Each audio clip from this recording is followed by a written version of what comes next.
All right, welcome everybody. This is the East Long Meadow High School School Building Committee meeting for November 20th, 3 p.m. We're being recorded by LCAT and I think that's it. We're just being recorded by LCAT. We don't have any audio recording. So at your seats, and I think in the calendar invitation, if for those who are online, we had the minutes sent out. So if people can just take a quick look at those, if you have not had a chance to do so, and then I'll take a motion to approve the minutes from October 1. Make a motion to approve the minutes of October 1st. Okay, Second. Ryan, second. And any further discussion? Okay, we'll do a roll call vote since we're hybrid here. I'm a yes. I saw Ms. Blair jump on. Ms. Blair, are you a yes for the minutes? Yes. I think Mr. Page is dealing with a medical situation. So Ms. Brown? Yes. Okay. Bill? Yes. Ms. Marjan Boucher? Abstain. Abstain. Mr. Fenny? Yes. Okay. Ms. Labar? Yes. Mr. Thompson? Yes. Mr. Christensen? Yes. And I thought I saw Ms. Collins come on. Ms. Collins? Yes. Okay. And Mr. Quimby? Yes. All right. Minutes pass. Thank you, everybody. At this point, we have public participation. If we have anybody who would like to address the committee, anybody in the room? Online, do we have anybody? No? Okay. Then we'll move past public participation. And then we go to OPM update. So I think I have the wrong one up. Let me switch.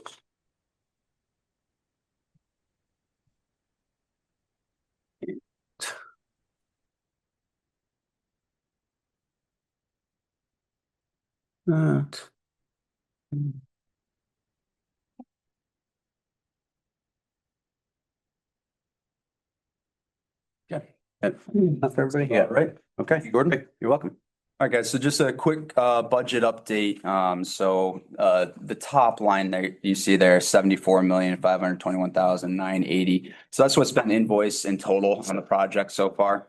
Below that, you see 58 million, some change there. That's all the invoices that have been submitted to ProPay. ProPay is the MSBA's website that we use to submit reimbursement requests.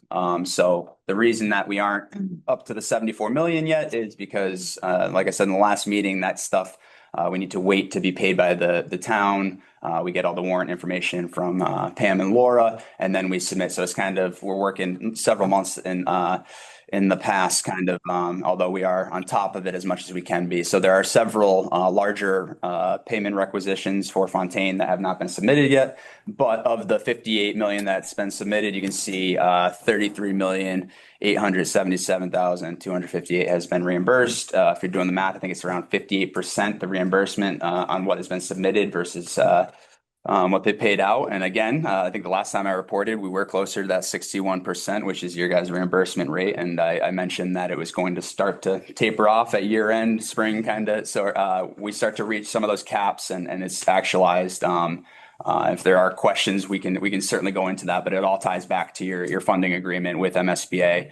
As the construction invoices are coming in, especially, you start to max out on certain things, and it's not the standard 61% reimbursement anymore. So just below that, so just the project budget in general is in good health. Just put up for reference the remaining contingency values. So these are just the contingencies. So you have the owner's contingency. So this is kind of used for all things soft cost related outside of the construction contract and budget. So these are things like if we bring on new scope, new work, where we ask Dory and her fabulous team to take on a bunch of work. you know, we will fund it from there or anything else. That's an example. There are many, but we haven't tapped into that too much. And then the construction contingency below that, you see about $1.5 million left in that. That is the funding source for the change orders, which today you will be reviewing and approving, hopefully, change order number 4 to Fontaine's contract. So that number up there right now is incorporates change order number 4 into there. I figured you guys would want to see that number.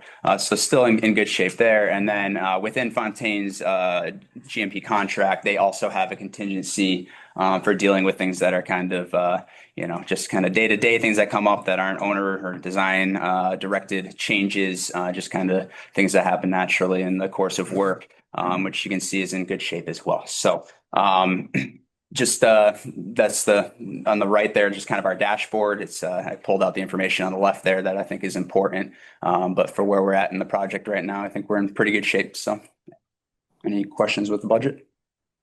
There are also, so I called out just the contingencies. We are working, when I say we, the whole team and Fontaine, Skanska kind of to project out both on the construction side costs, but also the soft costs that we anticipate on the project. We understand that there are some larger decisions to be made kind of quickly here by the committee. So painting that full picture is important. So I think this is a good start, but beyond that, we're trying to fine tune and pay attention to, you know, the remaining tasks at hand.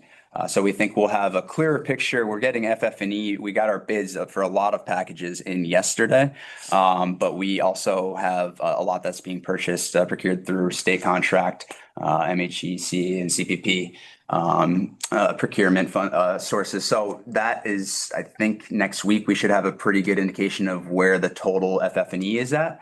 We'll still be waiting on tech a little bit, but that'll be a good indication. You guys remember we were projecting about a 600, I think maybe more than that, $600,000, $700,000 bust in FF&E, maybe offset a little bit by the tech.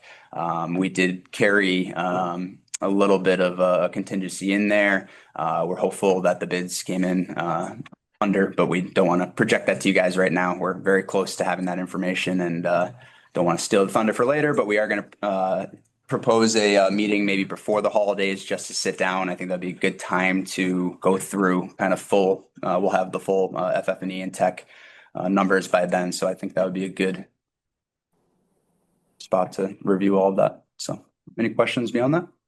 In addition to the 3 contingency accounts here, there's also other project costs area. Yes, there are. So there are, I keep referring to them as soft costs throughout there. So yeah, you know, in the total MSBA full project budget that you recall, we submitted so often in the early submissions, it's broken down and there's probably, I don't know, 3 dozen different cost codes there.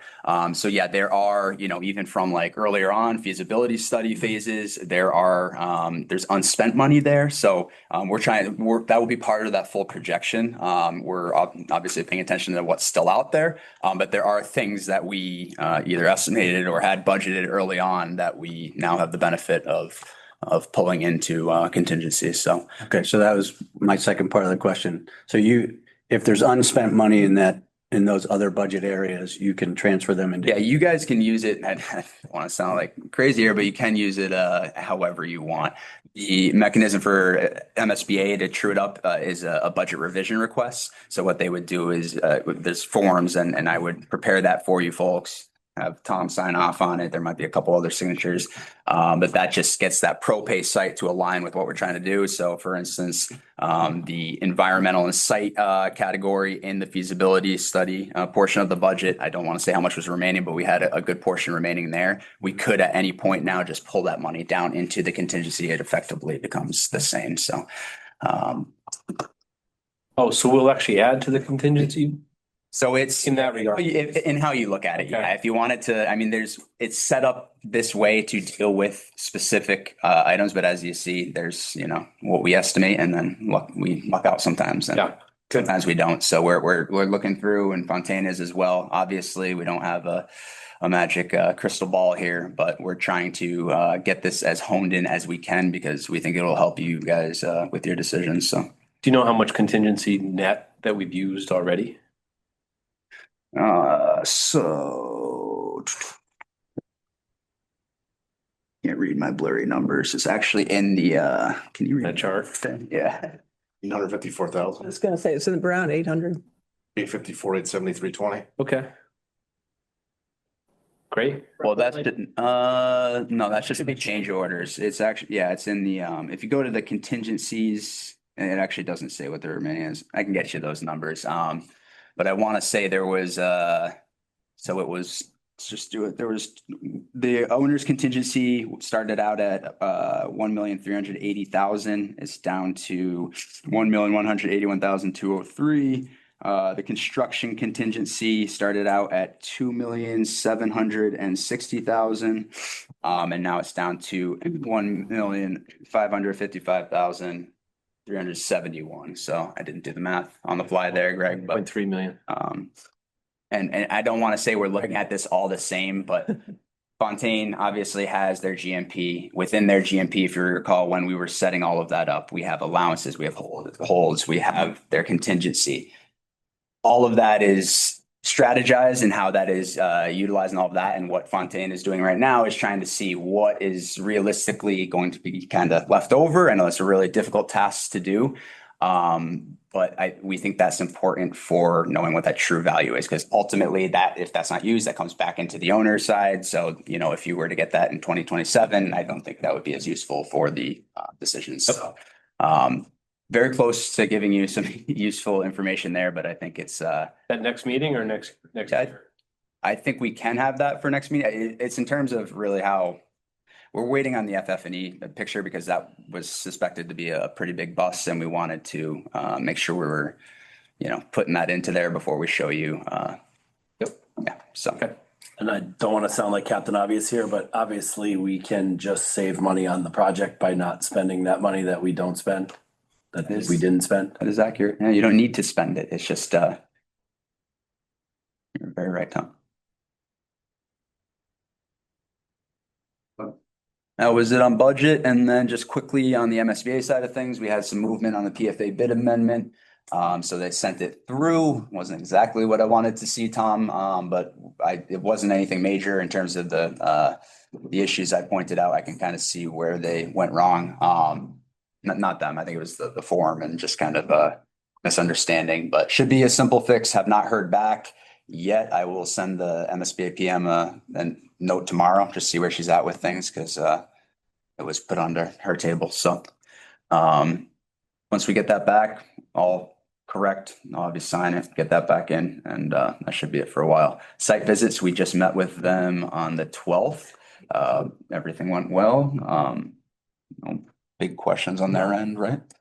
The next one's January 14th. So the last one was just virtual. So thank you to sorry, I was about to thank you, Gordon. I guess you missed that one. Frank, I think, was on that one though. They're appreciative. Came in late. They're appreciative of it.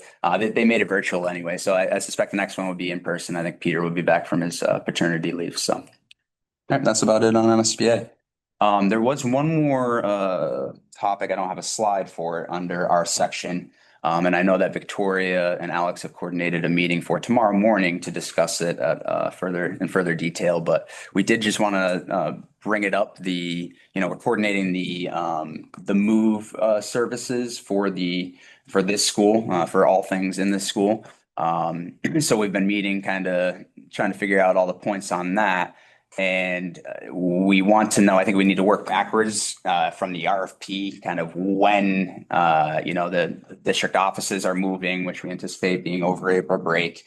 And we really need to know all the information kind of associated with that to bake into the RFP in terms of where's it going, all of that stuff. So Victoria set up the meeting tomorrow to try to, start the ball rolling there. I think we have a little bit of time, but I think really after the first of the year is when we want to put out this RFP. I know she's got a full agenda for you tomorrow, so we don't need to get into it. But there's some strategy about it. I know we talked about 2 separate RFPs, but there might be a different angle. So she'll go through all of that with you. I know she's been getting a lot of pointers from the Arlington project, which is similar. So anyways, we can discuss it here if there are any updates, but also I think everybody that needs to be on that call tomorrow is so. Yeah, I mean, we're actively pursuing possible sites. And Tom and I and Pam have been discussing it. We'll discuss more tomorrow with the whole group. But we'll probably put out a request for proposals once we specify exactly what I think you're asking in terms of what from central office will need to exist somewhere else. And so that's where we're starting to break down specifically what file cabinets we're gonna need, how many people are coming with us, all of that. Yeah, and but Pam's on. Pam is on. So I'm sure Pam was happy to see that we found out that moving companies do actually move the filing cabinets as is. So that should cut down. I know that was a concern in terms of, yeah. So I think we do. I'm not saying we have a ton of time, but yeah, exactly. Probably is. But no, I think that timing of putting it out in January and having it all having them on board for February and kind of rolling, the purging, exercises and just meeting with you all and your staff and just laying it out so they can get comfortable with it will be important. So yeah, we don't need to get into the details. I know you had asked earlier, Gordon, about status of Fontaine checking out the utilities or what needs to happen for disconnects here and all of that. Danielle, I know you mentioned you guys at least kind of walk through. I don't know if you've done any actual testing of that nature, but Haven't tested yet, but we did a walkthrough. We met with the custodial staff and looked at the mechanical Boiler room, over yeah. here. I don't think that's gonna be an issue. We just wanna do a power cut and make sure it really does cut off the whole wing. We have to coordinate with you though, because if you cut off power, we don't wanna mess with data over here. So we're gonna, yeah, we'll work with the electrician to set something up. They have the day after Thanksgiving off, which would have been probably a good one. So we'll try and do it, after hours or on the weekend. Okay. And do we look into heat? Because this boiler room provides heat. I mean, granted, we'll be in April, but But we're gonna wait until after heat. It's needed. I think what Gordon's saying is there might be days where it's. yeah, there might be days where It's gonna be a little chilly in those rooms. Put a coat on. okay. And the only other Come up. piece is I think Right. that boiler room Okay. heats the pool.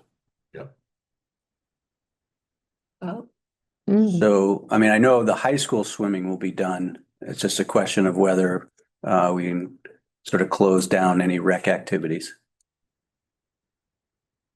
So It's an interesting twist. we can start to look into that with the rec department, but Do they heat that? They heat it year round, that pool? yeah. No, I didn't know Do that. they really? They shouldn't. It's hot and gross. No, that's a relief. It'll be a relief. It's cold and gross if we don't. It's a choice, right? But I also want to make sure that it's getting power from other areas and not, it probably is, I hope. Is it worthwhile? And shame on us if we didn't. I know we sent you the invite for tomorrow morning. Hopefully you're available. If not, we will get online. But is it worthwhile to bring, I guess Donna or Kevin or whoever, Cora or whoever would be, Kevin right now would probably be the most up to speed on this. If he's around, I like, just don't want to waste his time if that's something small. All right, I'll look into that. and yeah, I mean, because he coordinates all the scheduling. Okay. So he would have probably a good idea of how the spring goes for the pool.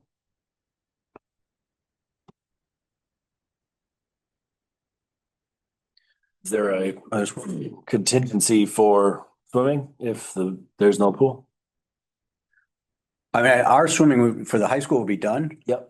It really would be, generally, I think it's more like swim lessons and so forth. I don't know when the Marlin, Up the Pine Knoll pool early? I think that'd be nice. April dip? Yeah, do it. Polar bear? it'd be cold inside. Well, but Yeah, I suppose. it's a valid point though, because I don't know that we want the pool holding us up for this. No, definitely. right? This is my point. Yeah. Yeah. Literally everyone has suffered something at some point in this project that continues to.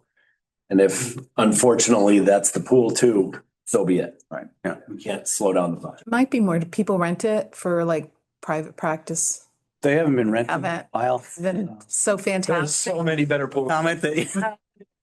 I know that Long Meadow, I think is having an issue there. Oh, yeah. So, all right. I just wanted to put those questions out there. And one other, I know that, I think Jamie Elcat's powered with its own line, right? Yeah, the main transformer. Okay, so that's another. Oh, We have to take a look at it. It's not powered out of there.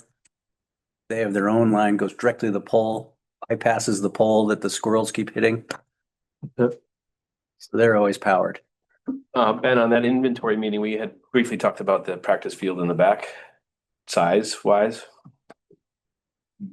Yes, and Dory, I don't recall if you were on it, but there was these were the two fields to the back, correct? And you had asked why they were not MIAA. Nation. I think both, yeah, I don't think either are, both the practice fields. In terms of MIAA competition level, I don't believe that's the.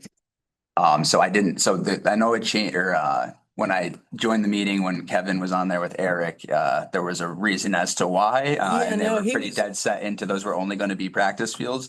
But I didn't know the full history. No, of they are, I believe they're completely useful because Eric, Kevin was saying that, that it is not a priority. Eric, is it, I know you're online, maybe I misunderstood. Are those the fields just to the south of the, yeah, you are on there, of the building and the, next to that auxiliary practice, field there? Are those competition level regulation size? Yeah, the one is a soccer and boys lacrosse field that is compliant, as is the soccer and girls lacrosse field. The girls lacrosse field's a little bit longer, maybe about an extra 30 feet longer, but both are compliant. The auxiliary practice area to the east of that, like up against the woods, that's just whatever Yeah, it is. That's not what you're referring, that's the size. Right. All right, No, those are MIAA compliant size wise. Great. Thank you. Switching. Going to architect update. No, I think FBI. Next time, we're gonna merge all of these for We you, should. I swear. Oh, CM update, sorry. Right. Switch then. No, we can just go through. It was just, yeah, I think that meant to be it, so thanks. Okay. Okay, so just a little bit about what's going on around the site. Exterior of the building, Mason's going to town, doing a lot of the exterior brick facade, A building, starting B building. Just starting the pool building, doing the CMU for the pool, slabs poured there, so he's going to town on that. Roof is finishing up some kind of miscellaneous work on the roof before winter hits. Same with site work, doing a lot of miscellaneous work around the building before winter. Inside the building, buildings D and E, painters started in D1, throwing some color on the walls there. Tapers, finishing up the academic wings in D and E. A little bit of miscellaneous overhead in there, but they're taping. Getting ready for paint in the academic wings.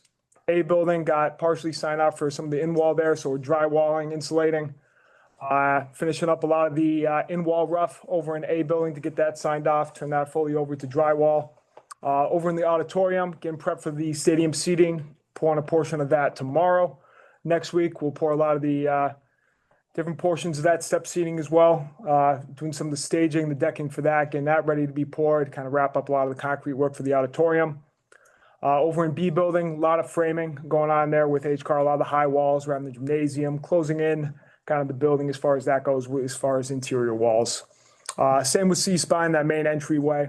As you'll see, we'll have photos kind of later in the slides. You'll see a lot of the walls being framed, kind of making it more of the final space there. Windows going in all around the building, D and E, windows going in D buildings, mostly complete there. Curtain walls going in all over the building as well for kind of C-spine, A building, some of the other buildings as we get them, installing them in there. That's kind of general update. And then for our slides, you can see the logistics got updated oh so slightly in that we took over that baseball field in the on the slide, the back right corner. And then if you just flip through, we have some update photos so you can see what's going on. This is a drone photo from about a week ago. You can see that field is getting developed. And the tennis courts. So if you keep going, tennis courts. pretty much done. We're doing a little bit of punch list. We have tennis courts, nets and posts. We didn't install them because they would normally come down by now, but they'll be in and the tennis courts will be open for the spring. We also didn't have lights on yet because we're waiting for permanent power to come in, so. They're beautiful. This is the backside of E building. You can see the brick is going, windows are going in. Danielle, on the tennis courts, didn't we stripe 1 or 2 for pickleball? Yes, It's hard to see. You can see on the It's- right-hand court, the black. They're kind of faint in the photo. Okay, but it's there. Yes. Okay, thank you. Which one is it? the right-hand side. It almost looks like the shadows of the fencing, but it's actually, yeah. Oh, okay, right there. Yep. Just the 1 or all 3? Looks like, 6 pickleball line stripes all over on the right-hand side. Okay, The other court has no pickleball striping. great. Nets, I believe, are slightly different, right? Yep, they're we have nets for for tennis and for pickleball. They'll all be in storage until the spring. Great. Windows. Main lobby, you can see framings going on. Question on windows. Yep. We have another project in this town that someone suggested tinting windows for security reasons. Do you do a lot of installs with tinted windows for security reasons? Never. Never. Okay, thank you. thank you, Greg. Moving on. Make things simple around. This is the main lobby. Wow, awesome. Isn't that awesome? Those beams will stay exposed, right? They will stay. Yes. cleaned up. That's great. It was our one upgrade. Yeah. Next slide is the auditorium. The step seating is going in, so we're going to be placing some of that concrete tomorrow, some next week. After that, we'll start working on everything overhead. Going. Slide. Okay. Primed, there's now color in some of these, so next time you visit, you'll see colored walls. If you keep going. This was, again, about a week ago. This was the slab prepped for the pool. And if you go to the next slide, you can see that we started the CMU walls. That's it. If you want to go back to the logistics slide. Sure. Really quick before I forget, it was for kind of everybody, everyone's being mindful of what Frank wanted for that one window that overlooked the cafeteria? All right, thank you. It takes a little time for us to get it in, but I know, it just, okay. Which slide did you, logistics? That one? Yeah. So, one of the things that we did over the summer and into the fall was we were working on the sewer line that comes off of North Street, went through the baseball field to go and hit and pick up the sewer for the school. It had to go in now because we can't wait until last summer to make that active. We had some money set aside for restoration of those fields, but it didn't make sense to restore those baseball fields, only to tear them out again in a year. And we know that sod is a priority. We've all been talking about that from the beginning. We had a meeting with Gordon and Frank a while ago, talked about if we take over that baseball field, we would then have the opportunity to relocate our parking and establish the 3 fields behind the school. And if we sodded those, if we could get those now, sod them, we could turn those over in the fall with the school so that the school would have some active fields when the school first opened. With sod, they'd be able to actually be played on Yes. 26? Fall of When does the sod get laid? in the spring. In the spring? We would do all of the irrigation now. We're prepping now, irrigation now to get it set up. And then sod early in the spring, spend the entire spring, summer, keeping that watered, and then turn them over in September with the school. Which then led into the further discussion of we do sod in the other athletic fields. So we worked with the landscape contractor and landscape architect to pick a sod mix and get pricing. So I have a PCO in front of the team now to sod all of the areas on the drawing called out as irrigated athletic mix. It's JV baseball and softball, varsity baseball and softball, and those 2.5 fields behind the school. Again, because we had an allowance to reestablish fields. We had an allowance. Early in the phase, we had some thicker areas of soil, so we had a soil allowance. And we also had a phasing of site work allowance, thinking that maybe we might have to make some changes. It's, always in a project, you decide to go in a different direction. So we were able to fit that PCO for the sod for those fields within the GMP budget. Really? It came out to, if you want numbers, somewhere around just under 380,000 to sod in lieu of seed. So we're talking about making that change. If we saw it, when do the baseball and softball fields come online? So they would still need a growing season, but it would be at least one season earlier than if we seed. Now, can I assume just from 28? by putting in sod, you're starting with just a better foundation to begin with? And I assume that all right, so we're to seed, say we seeded and we gave it its year, whatever that it needed. Because I know from my own experience, do you find that the sod just lasts better, like those first starting years, than if you seed? It is playable much earlier, and then it's about the maintenance after that. Yeah. You gotta keep it watered, you gotta keep it maintained. All right. But it starts out looking nice and bright and healthy. And Yeah. playable a full season, if not more sooner. And remember, these are irrigated because we Right. We had that. Hear that. Yeah. So it would require no contingency funding then? No funding from the owner contingency. Yep. We're able to make this work within the GMP budget. Basically just move, kind of like what Ben was saying on the owner side, it's moving funds out of things we know we don't need that money for to kind of put the sod in, because in our mind, it just helps transition the school back to you guys. Getting those fields earlier, I know, Exciting. no plan. To Danielle's point, like when we were gonna turn over the building, there was no outdoor space. So we were really trying to kind of come up with a way to get something online. And the sod just helps push that. Hear Kevin cheering from here. Yeah, so we're confirming some details, just to make sure that proposal represents what we think it does. But if that is so, I think we're ready to make that recommendation, once we get that back, so. Thank you. And Yeah. presumably we have the committee's enthusiasm for this, or do we? Because now it doesn't require Formal.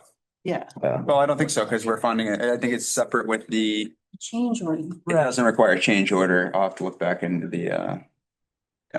Well, we could talk about that. You certainly all could. Well, we Formal, had a full list of things that we wanted to do if we could, And right? And sod was number. Sod was on there. and I think Danielle's saying there's a way to not only do it, but do it without using your contingency. So, that would be our recommendation. Yeah, I mean, I'm stoked. I mean, to keep. I don't know what else to say about that. Second.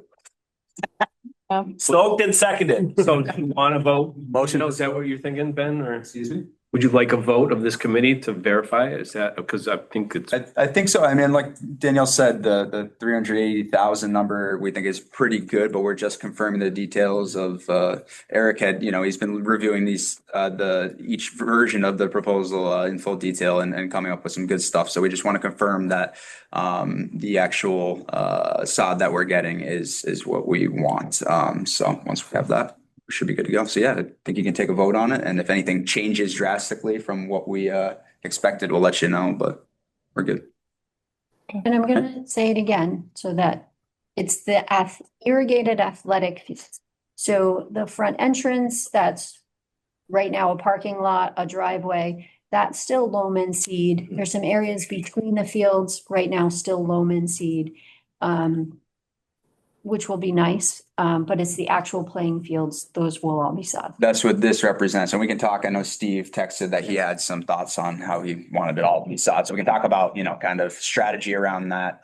There are just kind of concerns about just putting sod in areas that are not irrigated without a watering plan, all of that. So we'll talk about that. There are, you can put a different type of seed mix or something that's more. Grass in the front, we do not have irrigation the non-athletic fields, is what you're saying.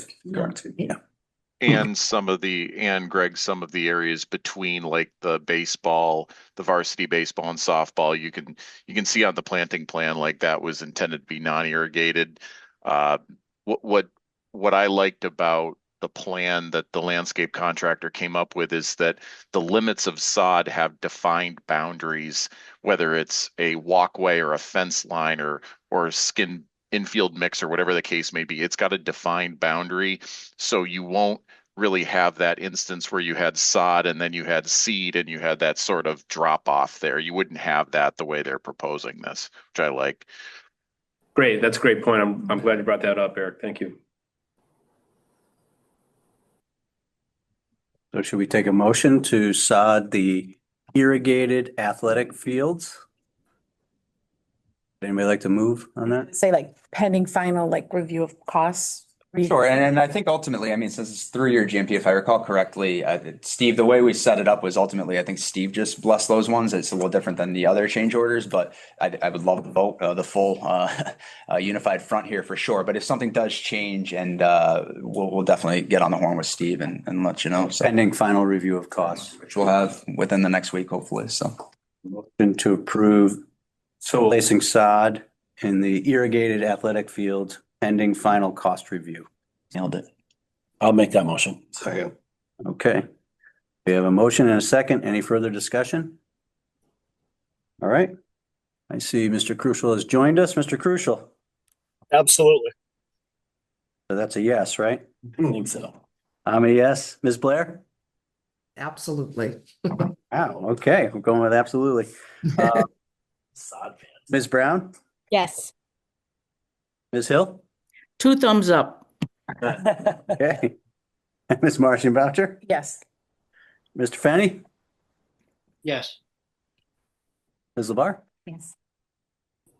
Mr. Thompson? Mr. Christensen? Yes. Ms. Collins? Yes. Yes, and Mr. Quimby? Yes. All right. The yeses and absolutely and 2 thumbs up have it. Thank you, Fontaine, for finding a solution for that. Good. issue. Yeah, Strong still. fantastic. Try. Good bounce. They know what they're doing. They do. They did. Their job. Update? Yep. Okay, Thank you. then we move to the tech update. I'll just leave that picture up, I guess.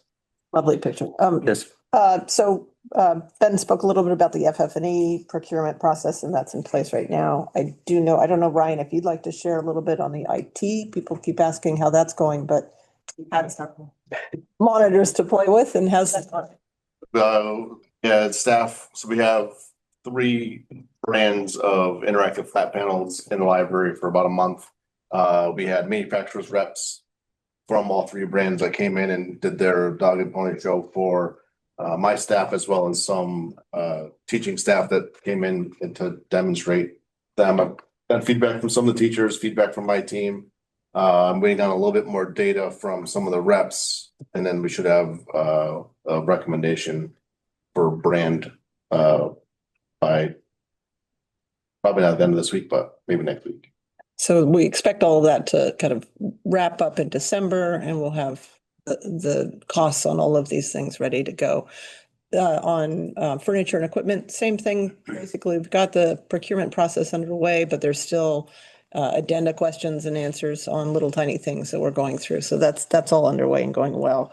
Met with Frank today to talk about signage. We'll talk about the building plaque again, but just in general, aside from those signs, which are really important, there's also verifying all the signs, which is a good opportunity. So it becomes a marker of when spending time with with Frank, we've been really getting to the point of who's going where. And that always raises sort of things change between when you start design and when you get to this point. So there's been a little bit of discussion about, okay, maybe we'll reposition this person in this office. What are we going to call this office? And what's the long-term strategy? Which raises a few little tiny things that end up also going back into the FF&E conversation a little bit, but all good. And it's all heading the right direction. There was a question raised about by a resident about getting better lighting on the flagpole at the stadium, which is kind of technically not really in our our scope area, but we're trying to work on that. And the team developed some kind of a really comprehensive look at it that would have tied it into the other flagpole and the lighting and would have kind of created some cost per site for access to the flagpole. It kind of opened up a lot of possibilities that maybe, seem a little bit sort of beyond perhaps the initial question on that. So we haven't finished that process. We're actually going to take a step back and look at some alternative ways of doing it that are a little bit less costly because, it was more than I think anyone expected us to be getting into. Is that solar powered lights that you're looking That's at? a easier way to go, right? So just do That that. would be perfectly, I've seen them and they're bright enough. The real question is, no one's, in your experience, people don't need to go and raise the flag in a ceremonial way that requires a plaza of any kind, right? It's just being sure the It's light is up all the time. Yeah, it's up all the Yeah. Lost the crank like for years. Yeah. Right. Got one Oh, a couple months ago. you get it down, you mean? Yeah. Oh, Yeah, yeah. So it just needs to be lit. It should be lit anyway, right? I mean, yeah, if you put a flag up overnight, it's supposed to have light on it. So right. if there's a viable solar option, I think that would be perfully acceptable. Yeah. Yeah. So we're going to continue to explore that. Okay. It's not- Thank you for looking at that. I know it's out of the scope, but And then a big issue is coming back to the building plaque, in that we are holding on the signage submittal right now, and it's really important that that be accurate. So I raised that last time. We do need that information so that we can release the signage submittal, and we're still working on some details, so it's not like today I need it, but we definitely need to try and wrap that up. And I know how time consuming it can be to get that accurate. So we have photos of the plaque. We talked a little bit about being sure that, we add in reference to the MSBA and Skanska on that sign. Hope you don't mind. Plaques that exist at Birchland and the high school basically have the same format, but there's not a reference to MSBA. Right. I believe on either one. And there also is, I brought this up in the construction meeting, no reference to the owner project manager, but does have the architects and the contractor. So that was a small discussion, limited discussion. I know Ben was being humble, but said that we didn't have to recognize them, but I didn't know if the committee wanted to discuss that in putting the whole team on there in terms of contractor, architects, and owner project manager. I mean, I'm for recognizing the team. Same. Second. Same. I agree. Do we need a motion on that or? I think we just established the whole thing though. Right? Yeah. Yeah. You have a picture of it? I don't have a picture to put up. The old one, I mean, no. No, sorry. I Right. didn't think to put a slide in. I suppose like a Birchland back in the day, the OPM was just like one person. Yeah, right. It Like, was. yeah. Yeah, And it was. And just so the reference to that the Birchland sign did not have a reference to MSBA. There was no MSBA when the Right. building went up. It was just regarded as the Department of Education. Is the design still similar to what you had shown us previously? We haven't done anything because we Okay. really do genuinely need exactly the wording, exactly the spelling, and exactly the name. So we will lay it out when we actually have that, which we are still asking you all to provide, because I know there's still, to the committee question, exactly which moment of the committee, how are you representing, We are you? discussed it So the school committee did discuss that. and we decided on the current Current. today as it sits. So will you be providing us with this list of names? I can provide you with that. Yeah. Okay, so when we have that, we will lay it out and then we will bring it back to board and Building committee names will be on it as well. This committee. Yep. Yep. school committee, building committee. And it's school committee, it's It was building, then school. building, then school, principal, superintendent, and then it went to architect and contractor. And we're gonna add the OPM or We're adding Ben, adding the Mhm. no one else. Just kidding. So do we need a? Now, the other one, Is there another plaque for the pool? well, that was my next question. So I don't think there's a specified plaque for the pool, but I know that got brought up at school committee as well. We just need the direction to do. So my thought was if we had done the pool as a separate project at another time and we have a full pool committee, it would have a plaque. Because we're doing it at the same time, negate the plaque. No. So we should do a plaque. I don't know. Yeah, no, Kath, what do you think? I mean, it seems to me that I think there should be an acknowledgement. I mean, that committee was integral in helping, come to the construction decisions that that are in force. So I would vote for having a sign in the pool building lobby there or corridor to reference the pool committee. So logically, we'd want to make those Same format. committee at that point. Same group beyond that. Rest are the same, yeah. Great. Okay. I don't think it'll be at all trouble finding a location for it. So we'll take care of that. We're over the bench. Yeah. So again, I can get you the names. yeah. so So you need names of, just for clarification, should the school committee space be the town council? On the pool? No. Why would it be? Because It's a town project. Oh. Well, it's a school building though. Any school additions have been the school. I mean, I don't need to, they don't care. It's fine to me. No, I'm just asking. It's just a school. the Yeah, Stone Auditorium, so. put them on it. I don't know. Put the council on. Yeah. I mean, it's kind of a nice idea in a way. 'cause Yeah, then you have both recognized. recognized as well. I think it's a great idea. We couldn't have done this without town council, that whole partnership, right? Yep, Yeah. you're right. So do we need a formal motion or are we okay? That's, I don't, You're in consensus? Yep. Okay. Consensus. Consensus. Wow. Kathy, would you say it would be today's sitting council? I don't know, it's hard for you to speak for the council, but the school committee decided it would be the current sitting. Yes, I believe that would be reasonable and accurate. Okay. Okay. Because, there could be changes coming on the council with the June 26 There will be. elections, but the plaque will be ready to go and they wouldn't be seated till July 1st. So I think it ought to be the sitting council right now. Okay, great. You want me to supply those names too? Mhm. Tom, did you want to supply those names? Do that. I mean, I don't mind doing it. We'll team up. Can we talk more about names? So it's important for the building to have a soul and have character and relate to the town that it's in, right? Mhm. The LGI room, large group instruction room, we're gonna have town meetings there, planning board, school committee, maybe the council, I don't know if they will. Mhm. Can we call it something else? And if so, and I've been lobbying for this, do you know how many roads go into the Rotary? 7. So it's the 7 roads room.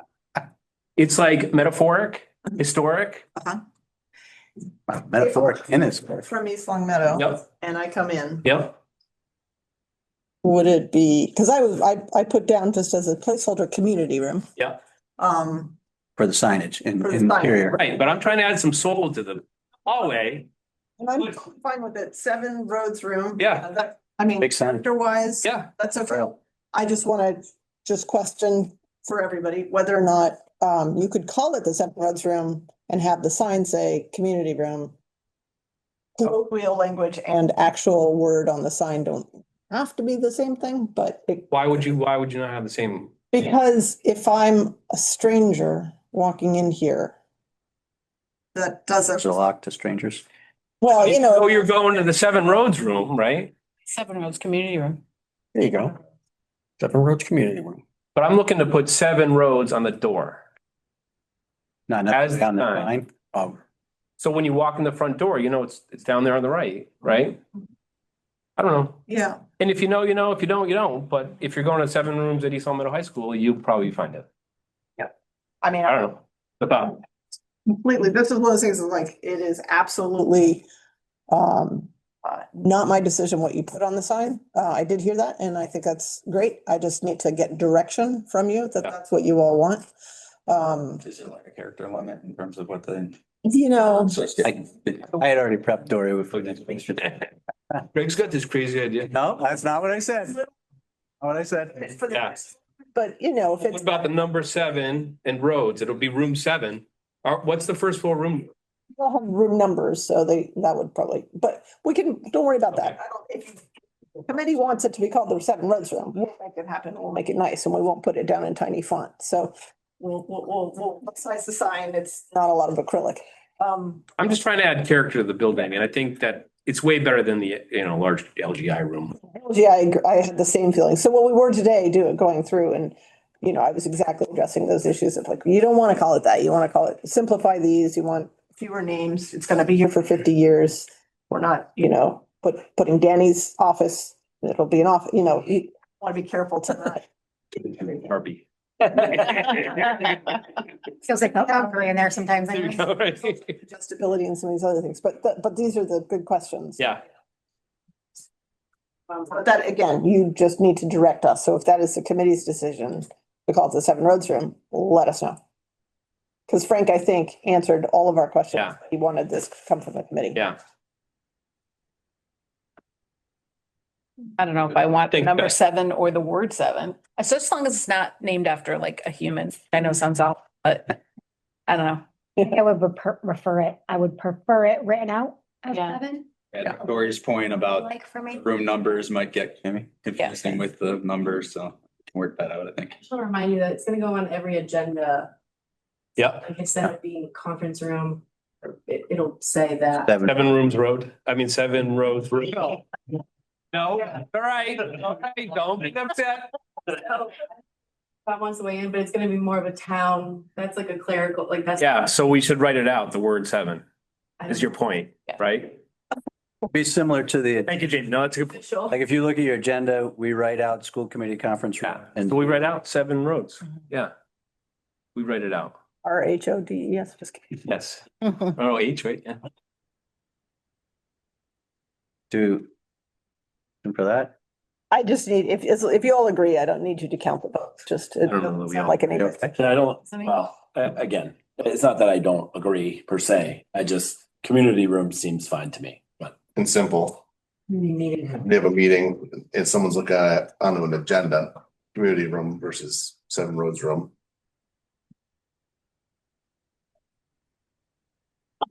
I realize it's a Soul of boring the building, opinion. man. It's soul. Very vanilla. Soul of the Where? building. It is character as soon as you walk in, and if you know, you know, and if you don't, you're like, huh, what's that for? Catchy. Yeah. This building is not gonna need any help with character when you walk in. True. What if they add a name? What if I take off? Can you? Might be delayed last minute. Community room, because you'll never come out of it. They'll just keep driving in circles. You want to vote? I move that we call the LGI room the 7 Roads Room. okay, we have a motion. Any seconds? Second, discussion? Just thinking. With 7 rooms community room, 7 Roads community room? No, doesn't cut it yet. Gotta make a deal here. A lot of letters. A lot of letters. Yeah, I mean, for discussion too, there's also a band 7 Roads, there's a media company 7 Roads. Both irrelevant though. They'll be gone 10 years from now. Not that I'm hoping that, but like this thing is here to stay and we own it. And instead of calling it the Rotary Room, which is, it's like, not gonna cut it. Like you imply it though, right? So I know. Come on, Dory, help me out here with these guys. Vanilla's in the. Sometimes, Greg. I know, this one more time. Where's Christian when I need him? Oh, yeah. You need a resident comment. Peanut. Anyone online? Have any thoughts? I would, if I can go first, be inclined to leave it as community room. I think it's maybe just easier to Jamie's point, because it's got to appear on every agenda. But 7 roads, as you said, Greg, if you know, you know, but if you don't, oh well. And the building will be there for 50 plus years. And though it's not the concern of this committee, but one of the projects that the town council is involved in right now, working with designers, is a potential for down the road to redesign the Rotary for a lot of reasons that don't need to take up this agenda, but it may not be 7 roads at some point. My daughter could just bought a house in town, so I'm gonna go. Other thoughts? Once. Yeah, so they want to like move the Rotary from. So we do have a motion and a second. Go forward with a vote if there are no more thoughts on it. Okay. Mr. Crucial? Yes. Yes. I'm a yes. Ms. Blair? Yes. Okay. Mr. Page still, no, he's not up there. Ms. Brown? Yes. So. Yes. Ms. Hill? Does yes mean yes for the 7 roads? It would be yes to 7 roads room. Okay, respectfully, no. Okay. No. Ms. Margin Boucher? Yes. Yes. Mr. Fenny? He had to leave. Oh, okay. All right. Ms. LeBar? Yes. Mr. Thompson? Yes. Mr. Christensen? Slightly less respectfully than Kathy, no. I was trying to be polite. Wow. Ms. Collins? Can I just ask, is it a 7 roads community room or just a 7 roads room? The latter, or yeah. 7 roads room, I believe. No. The latter always confuses me. I said no? Okay. No. Gotcha. Mr. Quimby? No. No. All right, so we have 1. More respectful than Tom. What's your level of respect? 8 and 1, 2, 3, 4 no's. So 8 yeses, 4 no's, 7 roads room. 7 roads are a democracy. It is. All right. Got it. Thank you. Thank you, Dory. Work on getting the exact names for the different committees to you. And do we have to do anything material that it's? No, we'll take it. Okay. Okay. Thank you. I think the next discussion item / moving into potential motion and hopefully approval is change order number 4. Do we have any more information that we want to discuss on that? So certainly I can discuss it. So earlier this week, we sent through the full backup for change order 4, which included 7 individual PCOs, potential change orders. So I can just quickly go through the summaries of each. If anybody has questions, feel free to ask. I'll put the motion out there. So PCO is 17R1, minor woodwork and wainscot revisions. So total for this PCO is $28,819.33. It was issued as a result of architectural changes in ASI 36, architectural supplemental instructions, that is ASI. Scope included a cafeteria sales counter that was added under stair 103, replacement of the sheetrock with tile backer board for the tile wainscot along the north side of the corridor of A wing, and added wall tile for the wainscot on the north side of the north corridor of A wing. PCO number 19, the tennis court regrading and boundary swale. So the total of this PCO was $48,333.38. Captures the site work costs to adjust the final grading at the tennis courts to comply with the known tennis standards. PCO also includes added site costs for minor changes to the boundary swale in the northeast corner of the property. And Dory, feel free to chime in if I'm missing anything. I tried to summarize them the best of my ability. The swale, is it around the courts? No. In the courts? The access road into the property. off of, Oh, I got you. Okay. Main Road. Light work into it. Yeah, that's a Okay. tough description. I was trying to figure out how to play tennis. Yeah, right. With this- Tennis. It's a new sport. We're ahead of things. And then PCO 20, the sanitary pump station. So this was a PCO value totaled sorry, I lost my place, $147,550.44. So this came as an owner request. And it was an item to add remote monitoring and related controls and programming to the pump station for the new concession building. The scope will allow the town to monitor the system's function remotely through their SCADA system. Bruce, I know you had to jump off, but he provided us with a memo. There's a lot of about the regulations that I will skip over, but I felt it important to note that he said that the town SCADA network provides real-time monitoring, alarm notifications, and remote control functions that are fundamental to maintaining compliance with regulations. It allows staff to respond to pump failures, power interruptions, and high-level alarms immediately, conditions that could otherwise result in environmental violations or damage to the facility. Additionally, the town's existing wastewater infrastructure is fully integrated through its SCADA system. All new pump stations are expected to connect to this network for consistency and control logic, alarm management, maintenance tracking, and data reporting. So there is a lot more. Obviously, Bruce and Felix are adamant about this. So that is PCO 20. PCO 22 R2, the basketball court and drive regrading.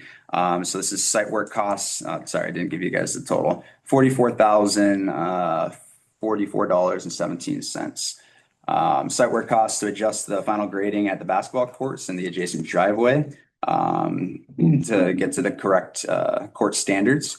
Additional accessible parking spaces at stadium, PCO 23 R2. So this was a $36,571.04. This was requested by the owner. I think Frank probably was the first to come to you folks on it. They had a football game, I believe a JV football game here, and it was quite complicated, although the original design was sufficient per the MAAB 88 regulations for, how many spaces you need, where they need to be, all the requirements. They saw that, at capacity, it makes it a little more difficult. So this is the addition of some spaces for that, to ease that. And it includes a fair amount of sidewalk and curb adjustments. Are they all in a row now, or do we put 2 and 4?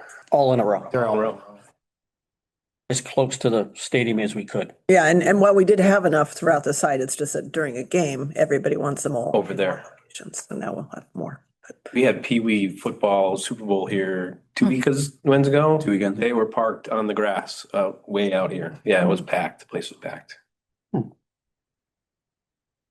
And then PCO 24 R1 athletic field grading revisions. So this ties back to ASI 50 that the design team issued, which involves some site grading changes. Eric, I don't know if you want to get into the specifics on it. It's kind of all over the site, a lot of adjustments based on, edge relationships, retaining wall, slopes, everything. Being sure that the spaces between some of the playing fields are a little bit less deep, so it's more comfortable to walk. So it was kind of part of that. And looking towards, some of these things we talked about. What's the grade difference across the campus? Oh, you'd have to ask. I mean, I don't need, yeah, that's fine. I don't need to know. No, it was just, we saw there were some adjacencies between the fields that just needed to be smoothed out so that there was because the fields are so close together, the buffer spaces between the fields are very close. So having those not at a 3-to-1 slope or a 3-foot drop or something like that is it's the right thing to do. So. Okay. And then finally, PCO number 28, the change in flooring, the graphics room, lab floor. So this is just a change in flooring material from carpet to linoleum, which I understand will be just a preferred surface for that room, durability wise, and just. Yeah. Owner request. This is sorry, I didn't read the cost. Is $2,708.85. Again, this involves the credit for the carpet. So this is just the delta between that to the linoleum. In total, the change order 4 is $349,755.71. It'll bring Fontaine's GMP contract up to $148,573,153.91. Any questions about change order 4 or anything? Dory, the windows that Frank talked about internally overlooking would that be a change order rise to that? There'll be an owner request. And your thoughts on that? We did up 2 mock-ups on paper and showed them to Frank just to check in, because there are a couple ways to solve that. One is just you can have a glass kind of barrier with a bar at the top, essentially like a smoke curtain, but reversed, Yep. and that closes up the window but keeps the transparency. But the other option is just you fill it with hollow metal frames like elsewhere, and then it's closed up completely. The sense I got is that everybody's because that's already a shortened window, adding that in there, it's already kind of different than the other large windows that we have. So it didn't feel like it was helping to just slightly close it. It seemed easier to go all the way. So we, and I'm fine with it. The advantage of closing it entirely is also we lower the sound transfer Yep. at that location, which is near the media center and near academic wings. So that's good. We checked with mechanical. They're okay with it from a circulation standpoint. So that's the direction everybody felt most comfortable. So that's the direction we're working. We have not got that through yet as a proposed change order. Yep. We will get it dealt with. So. Excuse me, Dory, you don't want to do that out of storefront, similar to the other windows? We could. We have some areas, we looked at that. Below there are hollow metal that are going, the windows daylighting from the Family and Consumer Science room. And they're already there on the same plane. And these windows are different in size than the large storefronts. So the large storefronts are very vertical. This is not the same geometry. So to us, it felt like it didn't have to be storefront. And would be fine as its own kind of relationship to the hollow metal and will get painted in. So I don't think it has to be, but again, we finalized the details on this yet, but we did look at that though. Then one other thing, Cheaper too. to signage, Dory, and we're talking about fields. We have access for the spectators and the outdoor fields to use the interior bathrooms outside of central office. Right. We have signage outside that says public bathrooms. We have some signage there. I'll double check what we have there. That's where the AED is. That's where the no smoking signs are. And we can make sure that that happens. There's still always a sort of control of that, but there's a. Right, but if we delineate that it actually says public bathroom, so people know they can use that. I'll double check. That would work. In the back of the field. Yes, or the side by the baseball field. Yeah, they'll assume it's locked or closed or something. Right, that's what I mean. Yeah, but if you put public, yes.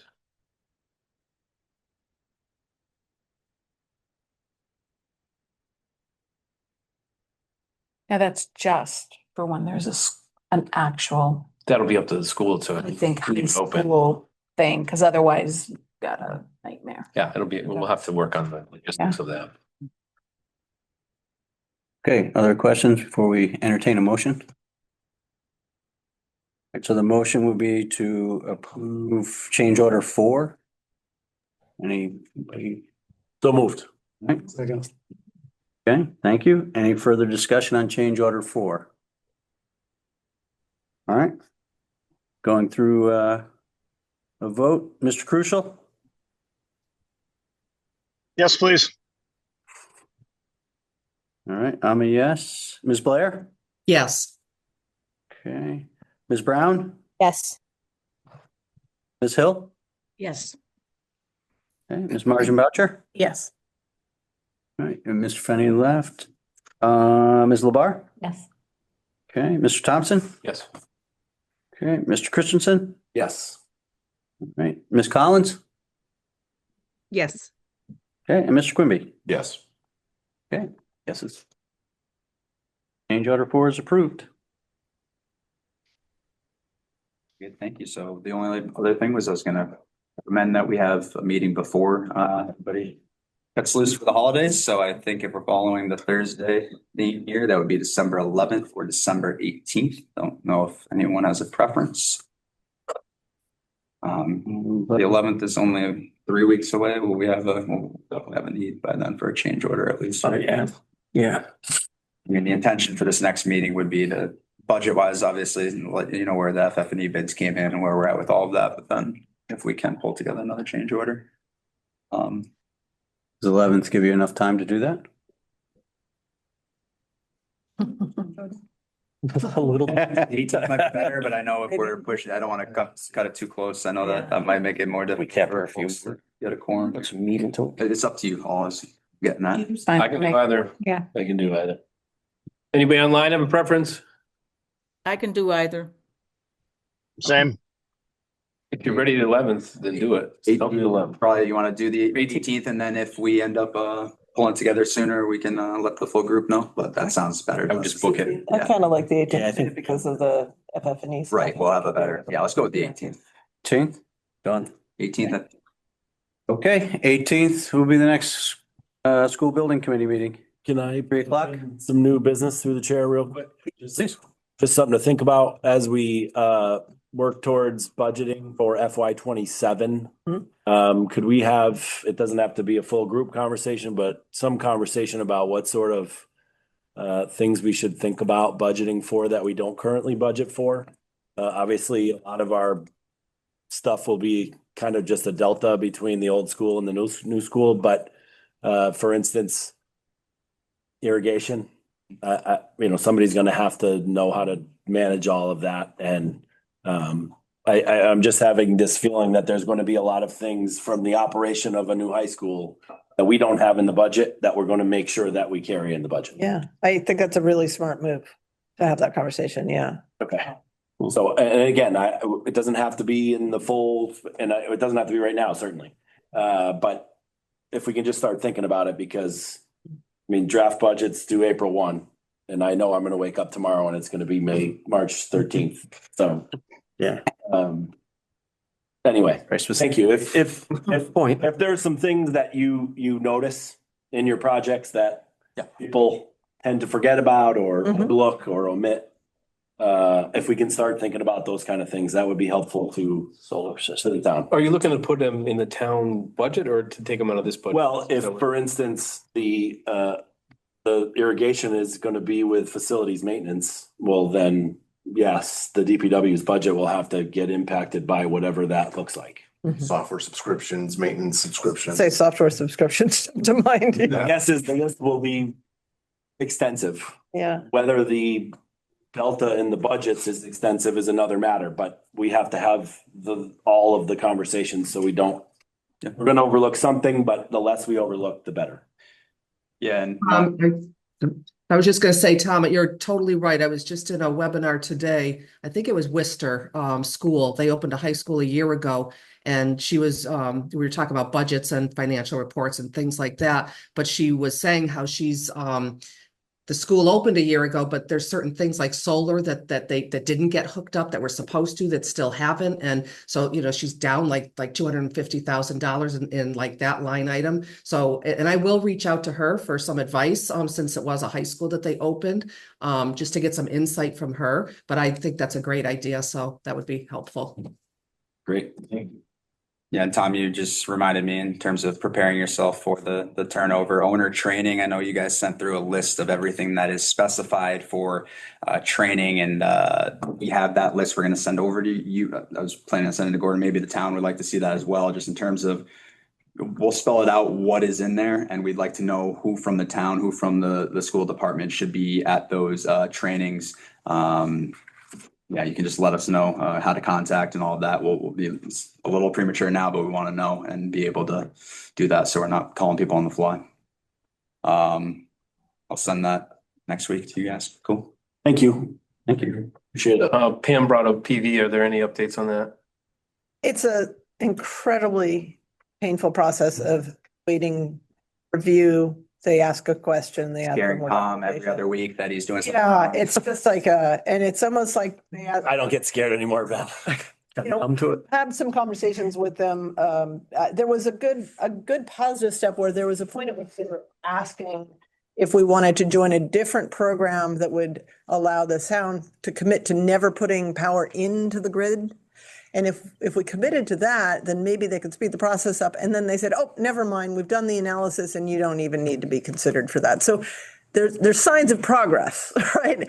But it's still this process where they then kind of reset the clock constantly by kicking back a question that's been answered, or, and we're just clarifying the information. So it's just an incredibly long, slow review. And it's understood, it's not the system really that they're reviewing so much as the relationship of this large array to the rest of the network and the infrastructure, and being sure that there's no kind of collisions. And nobody can really explain why it's as difficult as it is, but it is moving. And Stella from SMMA has done an amazing job responding. And she and John Askew, the engineer who's in charge of the PV, are like this on it.